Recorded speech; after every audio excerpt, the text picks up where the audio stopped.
Hi, it's me again with Corel Draw Tips and Tricks. I'm going to call this video just thinking out loud. If you needed I got rid of one of my circles. If you needed a object with 4 holes in them, say a 1/4 inch hole, 1/4 inch around, this would be very easy to do without any problem on this 4-inch product. You know, just make you a 1/4 inch hole, 0.25, put it in this corner, it should snap to it. Set your nudge distance on 1/8 of an inch or 1/4 of an inch. Grab that and go to the left or to the right and down. So all you have to do now is make a duplicate and put that over here, down and over. And you've got the exact same measurement. But kind of thinking out loud, I'm going to take this right here and do it just a little bit different way. I am going to take a 2-inch square. I'm going to do the exact same thing with this. I'm going to go to the right and down.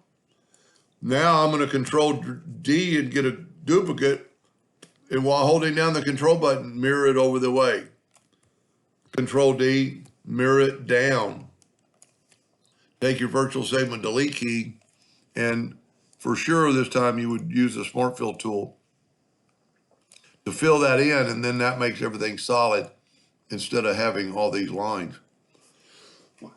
Now, granted that anybody could do what I just did on the other way, but let's say you have something that's not as easily placed, you know, that doesn't really have a center and you don't really know what you're going to do with it. So this way, take your 2-inch circle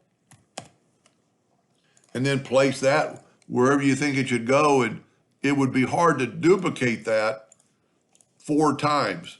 You know, even with the nudge, how are you going to duplicate that? Well, do it this way. Control D and make a duplicate. Wait until it has that 4-point arrow or 2-point arrow. Control D and make a duplicate. Get that 4-point arrow, still holding down the control button. And then take the virtual segment delete key and delete these lines. And once again, take your Smart Fill tool. What the Smart Fill tool is going to do is it's going to seal everything up and make it all one object. If you look, left click, right click. Now this is all one object, where this is broken lines and broken object. Anyway, kind of a cool idea. Hope that helped. Thank you for watching.